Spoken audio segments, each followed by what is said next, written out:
The economy is dire right now, the world is on fire, and it's very difficult to find a job. I had a situation where an old colleague of mine commented on my post, an Instagram post, basically saying how they were going through the trenches to try and find something. And I'm not surprised by it because it's been like this for at least 2 years or so. Okay, it's been crazy. COVID has definitely tripped something up. So today I want to explore this topic of the shrinking job market at the moment. And it's one of the toughest periods. I mean, this is kind of like it's not really a question for you to really answer. You know this already. It's difficult. It's a difficult space. Of course, before I get into it, if you haven't subscribed already, make sure to subscribe to this YouTube channel. I talk a lot about what I call soft economics, things centered around portfolio careers, and quite specifically contracting and consulting. You can see loads of videos centered around that stuff, but independently. So if you like that sort of stuff, make sure to like and subscribe. And for those of you who don't know who I am, my name is Michael Tabirade. I'm an independent management consultant and founder of the consultancy, The Mastery Group. So let's dive straight into it. So what is this reality check that I'm talking about at the moment? Well, for those of you who watch my stuff already, you already know that I talk about this already. We're seeing a change in terms of what productivity looks like that has been, I guess, forecasted by the Office for Budget Responsibility, stating that they don't think there's going to be a positive sort of like a boost of 2% in terms of productivity. It's more likely going to look like 1%. And in light of what happened with the tariff day that happened with Donald Trump yesterday, where I think the UK is has 10% tariffs imposed on certain goods and services. Well, I think it's only for goods rather than services. That's going to have an effect. That's going to have an effect on productivity as well. So we're living in some really sort of like trying times. So there's that stuff to consider, the economic factors. There's also naturally things centered around automation and AI. And of course, it's going through sort of like this weird, I wouldn't say it's quite in its adolescent stage. It's kind of like in the toddler stages at the moment where it wants to be a boy and actually contribute to society and all this kind of stuff. I don't know what boy wants to do that, but the point being made is maturing. It's maturing by nature. And with that, there are threats to jobs. With that, there are threats to certain tasks that certain people may do. And so as it increases efficiency, it does make things a bit more difficult. Okay, so I know there are pros and cons, but it feels more like a con for many people who are in certain sort of positions. Because of the fact that there is rising costs in, let's say, for example, national insurance, or there are situations where minimum wage has gone up, which obviously is good for some people as well, but trying for organizations and businesses, small ones, it means that there is more likely going to be freezes on jobs. Okay, there are going to be freezes to jobs, and there are going to be situations where organizations feel like they can't hire different people, especially when it comes to junior roles, or when it comes to roles that are more templated or processy by nature that can be replaced by a bot or an agent or automation or AI or whatever it may be. So there's pressure in terms of that. And you know, as there are sort of like changes to the state and the public sector intervention, it also means that there are difficulties in terms of hiring, because maybe the government says you need to freeze and stop your hiring, which means it affects contractors. It affects people who are permanent by nature, who again were expecting a promotion or whatever it may be. So there are deep changes that are happening at the moment. Okay, so what do we do about all of this stuff? Well, let's keep it moving. What's the mindset shift we need to have? This is a difficult one because there'll be some people saying it's not about changing your mindset. You know, this, like, there are people who are like, there's nothing you can do. And that's fair enough. But there are some people like, there's always something you can do, even if it is the most difficult thing in the world. And so with that in mind, I believe, at least anyway, there are two things that are important. The first thing is there has to be this mentality of understanding the trend of how careers are moving, how jobs are moving. And so, you know, before it was a time where you would climb the ladder and you would focus on making sure you did really well in a job and stuff. You still should do well. I'm not saying you shouldn't. But it's now a space where it is common for people to change jobs. Like permanent roles, 9 to 5s, in some ways are essentially long contracts in a way.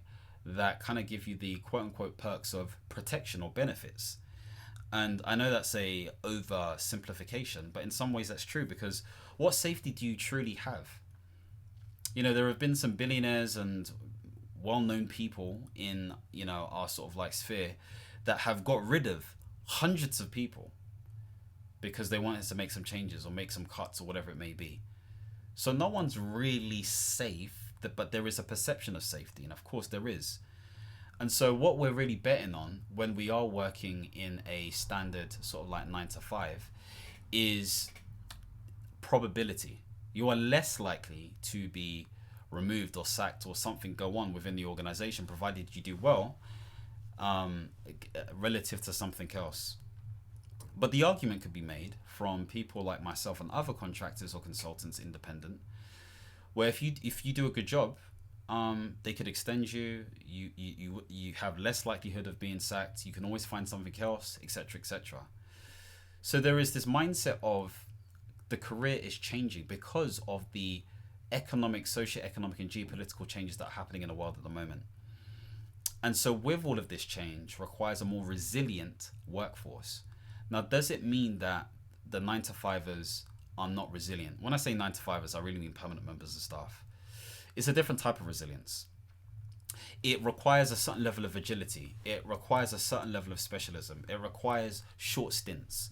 You know, it's about managing change right now. Everyone is dealing with that. Changing systems, changing infrastructure, changing the way you lead, changing organizational structures. It's all about change. Of course, as much as there are business as usual opportunities, okay, there's still change within that. And so with that in mind, it makes sense to adopt what I'm calling the consultant mindset. It is the established set of attitudes that are aligned to thinking strategically and solving a unique problem for a set of personnel using frameworks, or again, like I said, problem solving. That's what it is. And really, that definition has come from defining what mindset is, which is your established set of attitudes, and what consulting involves: strategy, problem solving, frameworks, helping you solve a unique, problem. And so when we think about the established set of attitudes, if you have the established set of attitude that actually I can't go anywhere, it may be risky, etc., etc., it's going to be difficult. Now, I started off by saying that the labor market is shrinking. Now, it's not shrinking at an alarming rate where it's like, okay, it's hit its peak. It hasn't hit its peak. It's gone up and down and all that kind of stuff there. I think there was even a bit of a boost in December if you look at ONS statistics. But it doesn't feel as healthy. Now, I remember asking my friend Chima, he's within the tech space. He's a software engineer. He doesn't have issues finding roles. He's not finding issues.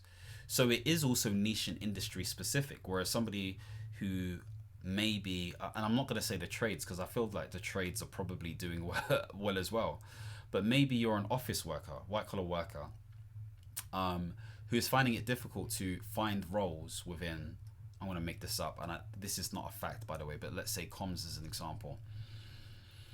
So it is niche specific. So it's about finding those right opportunities where you can, but I'm also recognizing that there are people who are doing extremely well to do the right things and still finding it difficult. If you check out my latest Instagram post, I think it was yesterday or the day before, you'll see that comment that I'm talking about. I need to respond to it. I've been really bad with comments lately.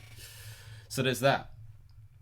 There's also this whole idea that we are in a space of developing portfolio careers.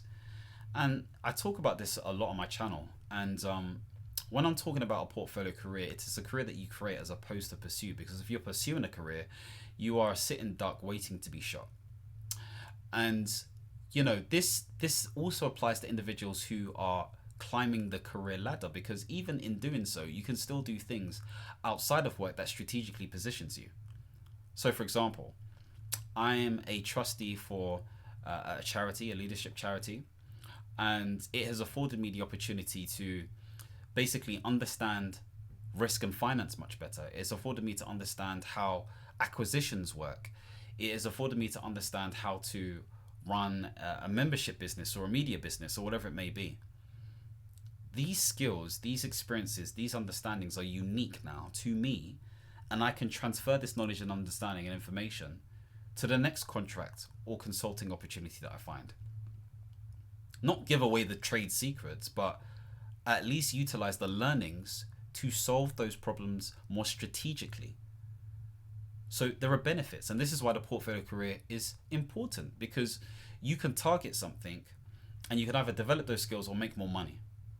But you're building the potential to not just rely on one thing, because we are living in such a fractured society at the moment. And the system will crack or break at some point. It probably will. But the way we maneuver this in this stage that we're at is the portfolio career, especially because there's so much change happening at the moment. So with that in mind, I think the other thing to state is that you kind of need to like stay ahead. And what I mean by that is you need to put yourself in a position where you are upskilling, okay? You are learning the right sort of skills. So maybe you've got certain management skills or capabilities or whatever it may be. But the reality is the challenge you're having at the moment is the fact that you don't necessarily have future thinking in mind. You don't have future thinking in mind. And with that being the case, and let me remove this, I'm not sure why that is there. With that being the case, it means that you're setting yourself up for failure. You're not putting yourself in a position where you're able to truly understand what needs to be done to move forward, to move the needle. And so there is an opportunity for you to essentially learn the right skills. This could be Microsoft Azure as an example.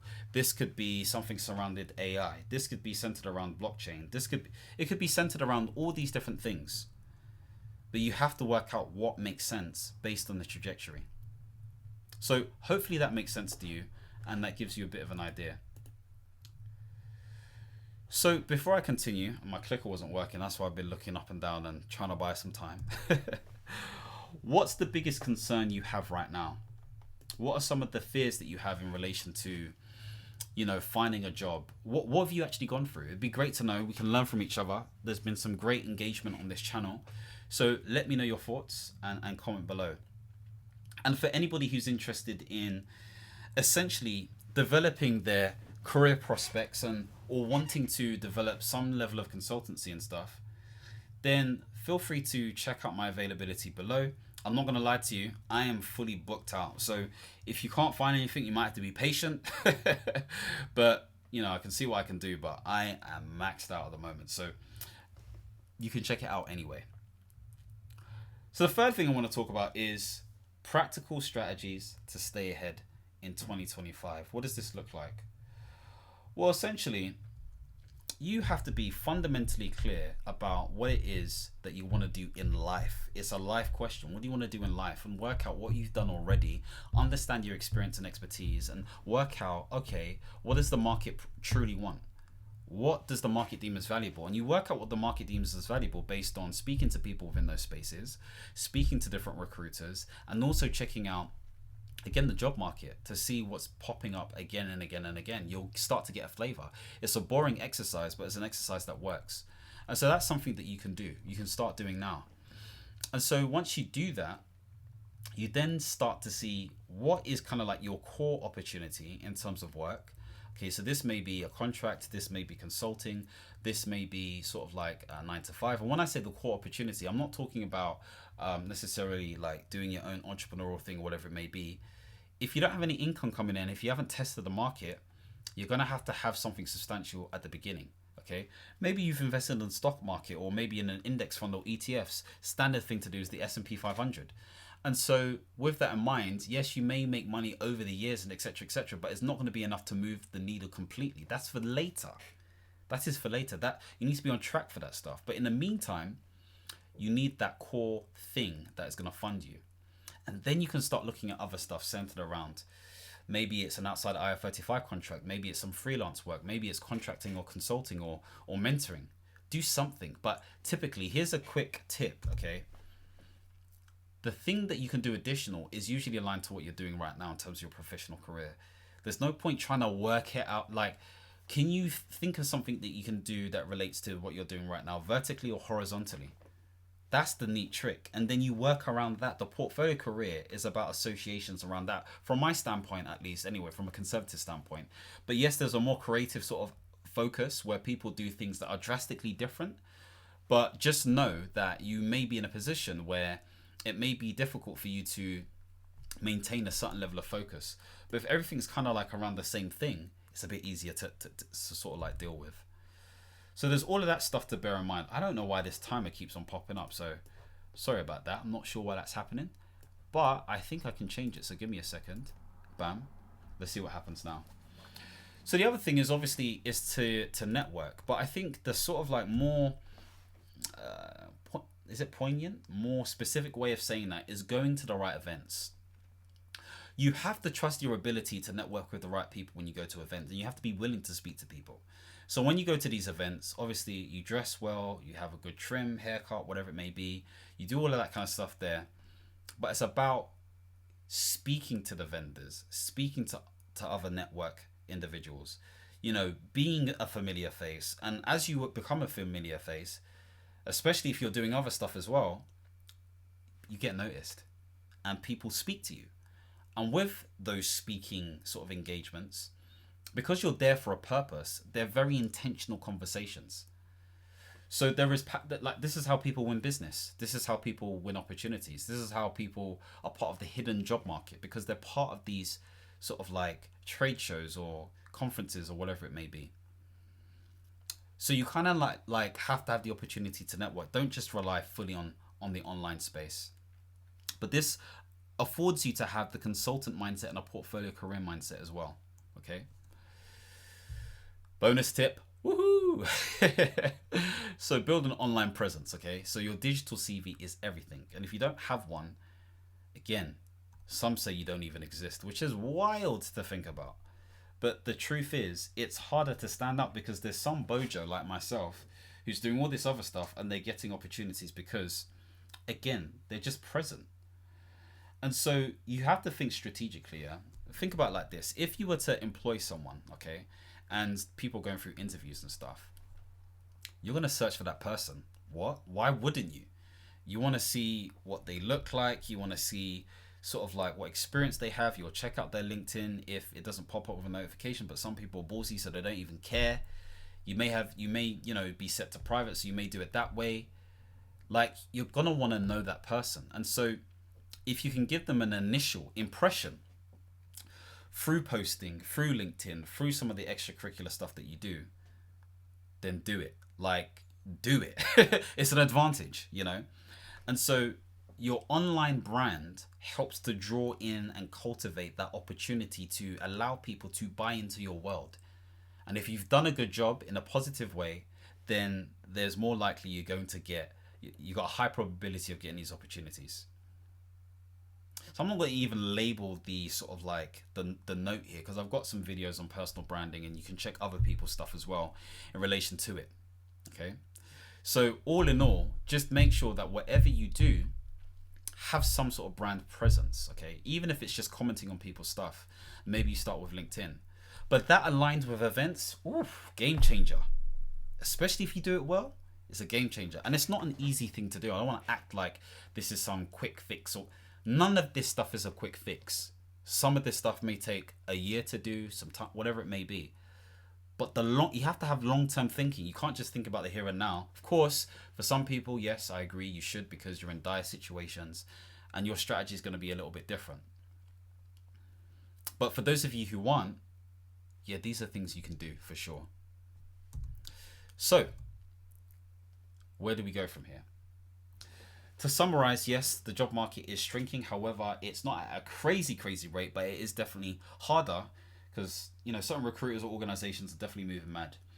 The old way of thinking will serve some, but won't serve everyone. So it may help to have the consultant mindset, which is also useful in your typical career ladder sort of role anyway.